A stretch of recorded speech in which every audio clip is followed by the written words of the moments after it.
Welcome to Inside the Franchise. I'm Jerry. I got Parker Hall, right?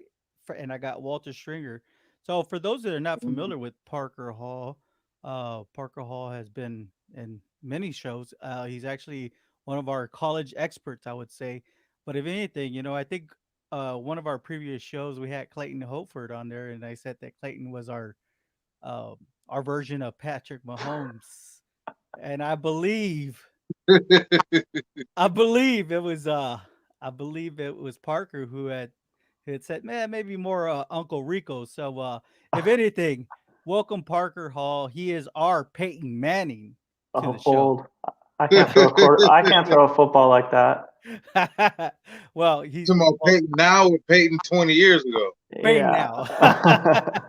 He's our in-house Peyton Manning. So There we go. welcome guys. Thank you so much for joining us. Obviously, you can see by the backdrop here what we're going to be talking about, right? So we're talking about the Super Bowl 55 champions, right? The Tampa Bay Buccaneers. And we're going to be going back in order, and we're going to keep it, Tuesdays, Thursdays, and maybe Sundays. Let's keep it interesting here. So let's talk about this, guys. So right now, we're looking at the Tampa Bay Buccaneers. Obviously, we can see right here their team needs that they have.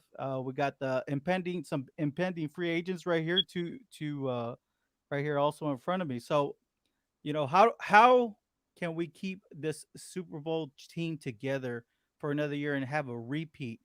Parker, if you can, just tell us how many free agents do they have? I mean, they have a lot. And just to preface this, I mean, I'm a big Arizona Cardinals fan.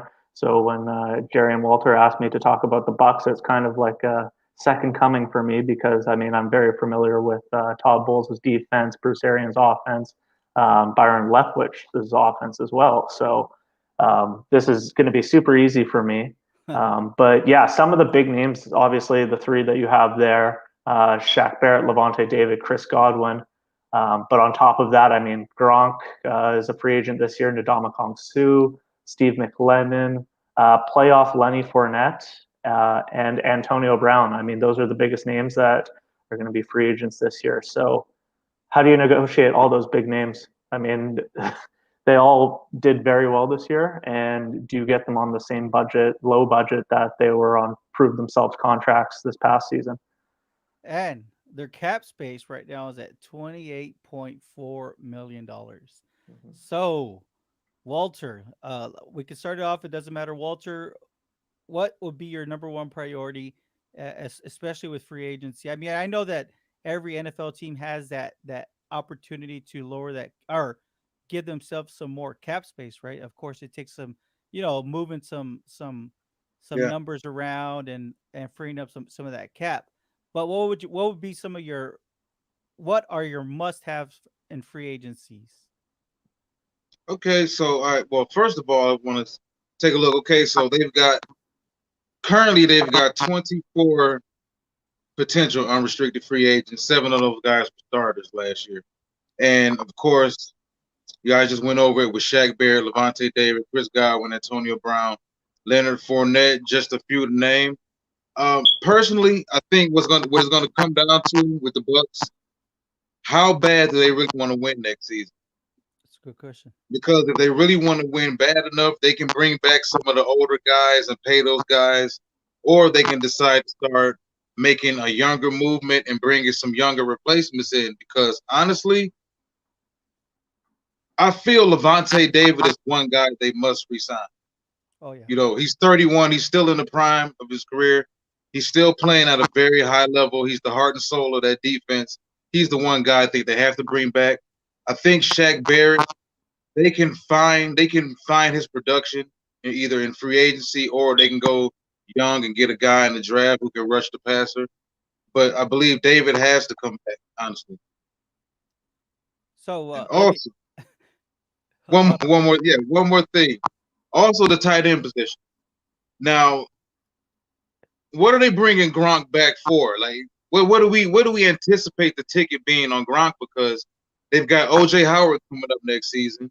They've got Cameron Brake coming up also the season after that. They've got Mike Evans also coming up and Devin White coming up. So who are you really going to pay now? because you can't pay everybody. And if you look at the wide receiver position, okay, chances are they're going to bring back either one of two, Antonio Brown or Godwin.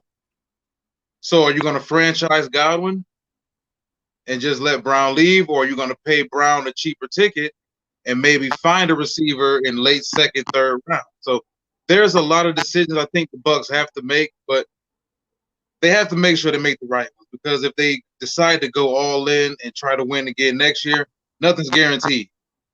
Injuries happen, bad losses happen, freak things happen, bad calls happen. And just because you won this year, the Kansas City Chiefs are a perfect example. Everyone figured they would go right back. They went right back, but they didn't win. Result was totally different. So you can't take this for granted and just assume that, we're loaded from top to bottom. We'll just bring the band back and we'll just run it right back, because it doesn't always happen that way.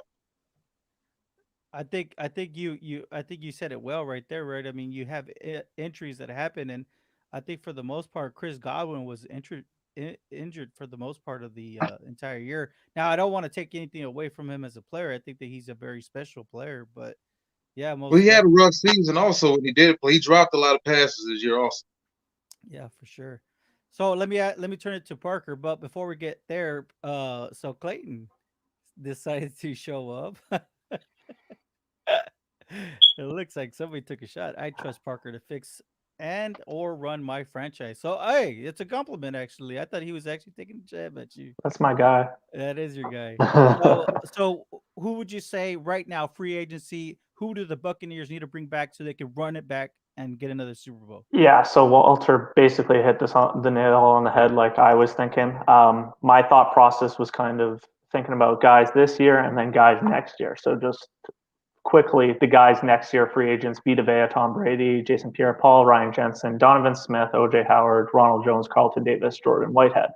So some big names, some lesser names, all starters though. So basically, I thought, well, you bring back Shaq Barrett, or hopefully you can get him. I know he wants to be there. He said that last year before you franchise tagged him. He wants to be in Tampa Bay.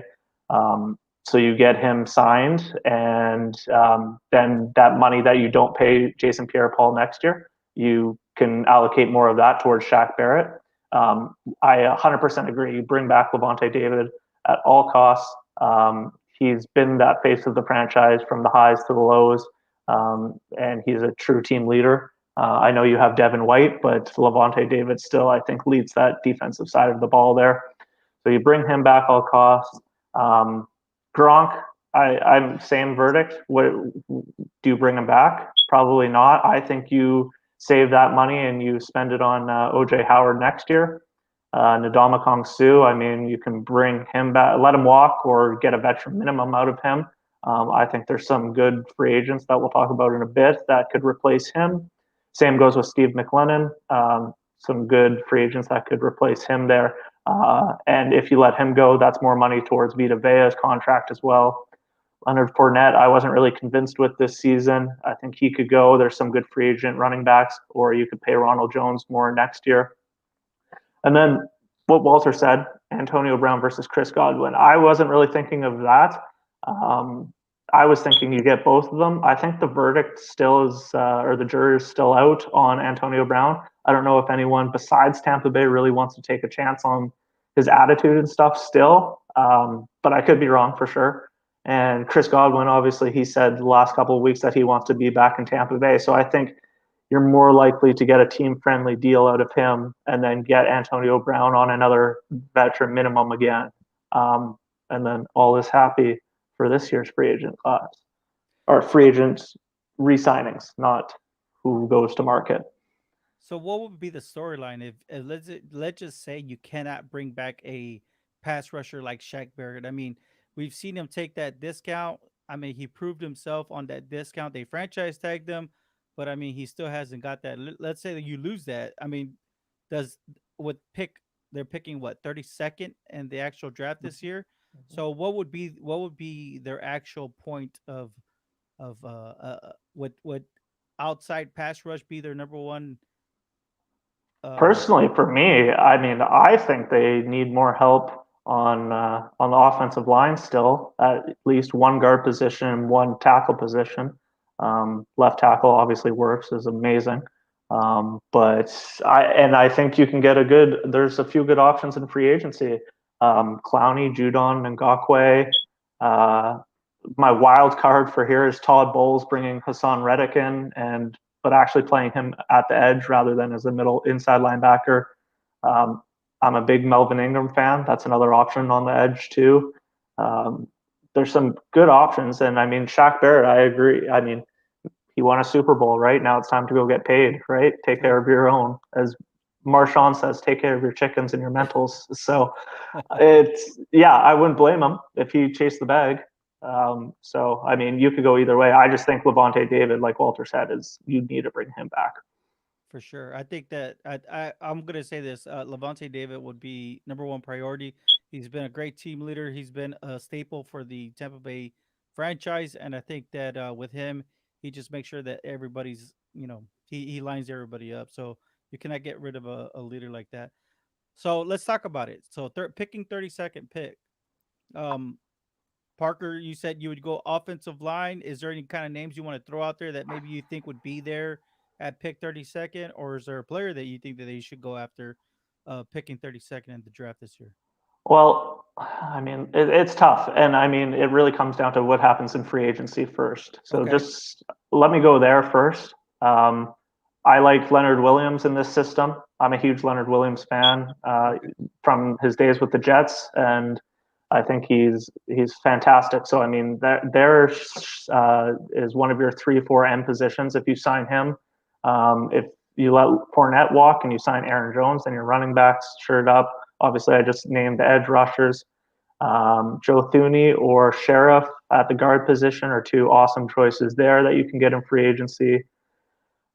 Delvin Tomlinson, another 3-4 end, or a guy that can play nose tackle if you want to put Vita Vea at 3-4 end. Shelby Harris, another 3-4 end there. So, and then obviously if David does walk, Matt Milano, I think would be a good option in Bull's scheme there. So, depends on what they sign there. My kind of draft needs, as I said in my mock draft, my 2-round mock draft that I posted probably about a month ago on the East West Football Network website, I said O-line, quarterback, and defensive line were the top needs for the Bucs. O-line at 32, when I did that mock draft, I think I had the Bucs picking at 25, not knowing that they would make the full. I had Kansas versus Green Bay in the Super Bowl at that point. So things have changed, obviously. I'm not I've talked about this with Walter a bunch recently, I'm not a big fan of Alex Leatherwood out of Alabama, especially after the Senior Bowl. I think he looked terrible there. So at 32, if Samuel Cosme is there, I think he's a good option. You could play him at left tackle, or if you want to move Wirfs to left tackle, you can do that. Samuel Cosme can also play guard if you want to keep Donovan Smith as a starter for a year. Elijah Vera Tucker from USC, another good guard position if you want to go guard at 32. I don't think that's too high to go for a guard. And then, I mean, defensive side of the ball, you could go, if David walks, I think two awesome fits for Todd Bowles' scheme. Jock, so Jeremiah Owusu-Koramoah out of Notre Dame. I think he fits that kind of money backer role perfectly, as well as Zaven Collins out of, is it Tulsa? No. Yeah, he's out of Tulsa. Yeah, they both fit that money backer kind of role perfectly, I think. So, and then if you want to go D-line, Barmore out of Alabama, I think would be a good fit. Maybe Jalen Twyman out of Pittsburgh, kind of that 3-4 end. I think you would shore those 3 spots up.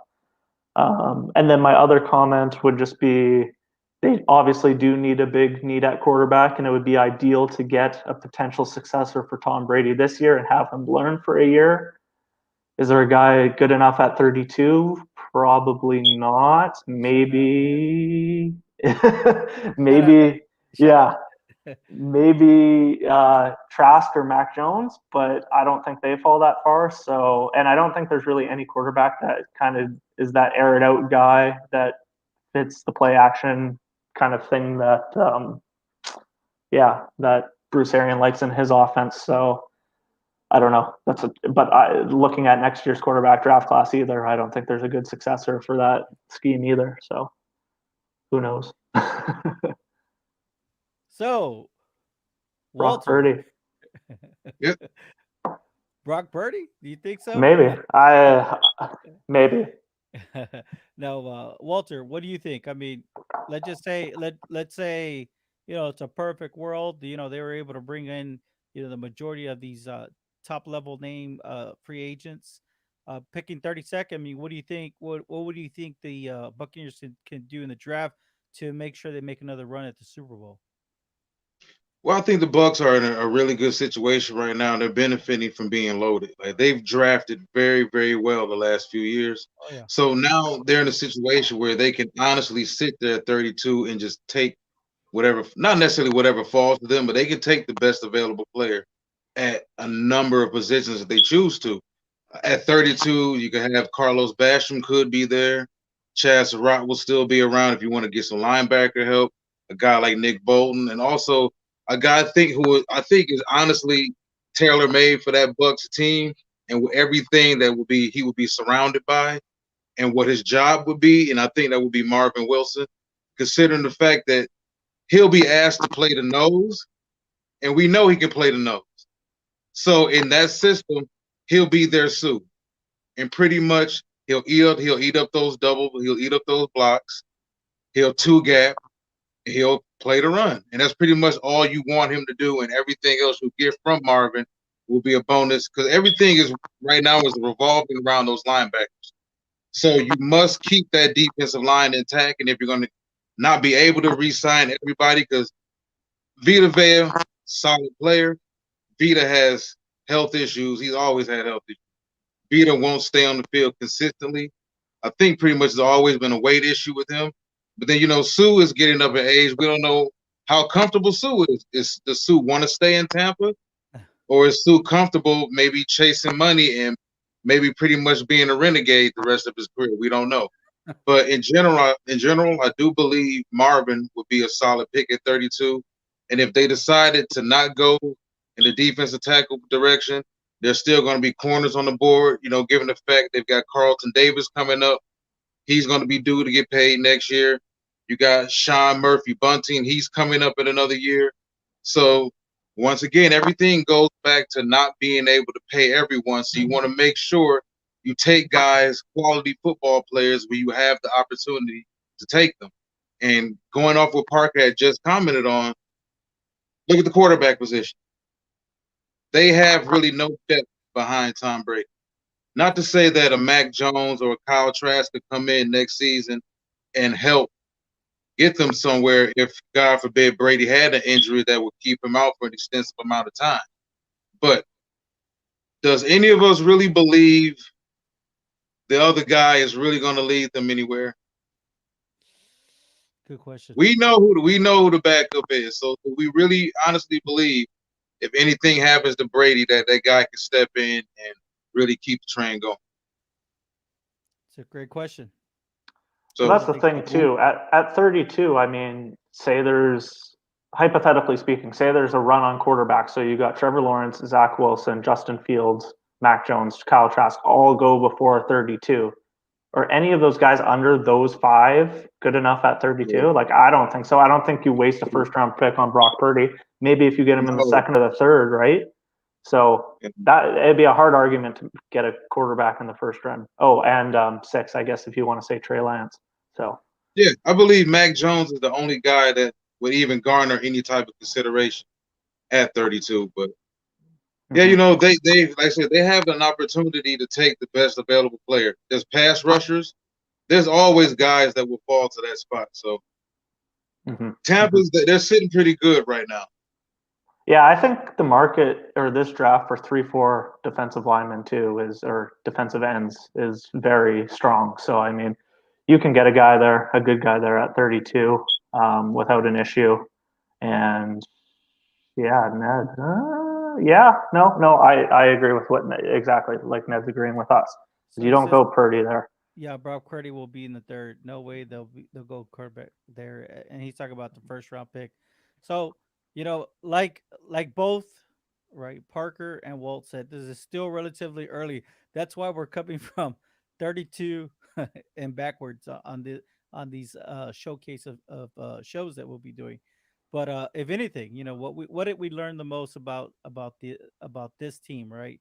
It's you get the right quarterback in place with the right defense, and you get that quarterback enough time to get the ball out there, and which is what they did, right, with their first round pick, address the offensive line. But I think it's going to be very hard for this team to bring it back together, but I'm pretty sure they can put some pieces together and be able to bring forward a team. I think that if they want to improve and make another run, you got to add more protection. I think that if anything, you can use that pick as a luxury pick. Maybe pick another offensive lineman. It doesn't have to be an offensive tackle. You can go offensive guard. Maybe that'll help spark up the running game. And what running game does not help out any elite quarterback? So I just think if the Tampa Bay takes that approach, I think that this is gonna be a team that you're gonna be seeing again next year in the playoffs. But without further ado, thank you all so much for tuning in, and stay tuned. We got more of these to come. Picking next is your former Super Bowl champions, and that was the Kansas City Chiefs. So we got them up next. Thank you all for tuning in.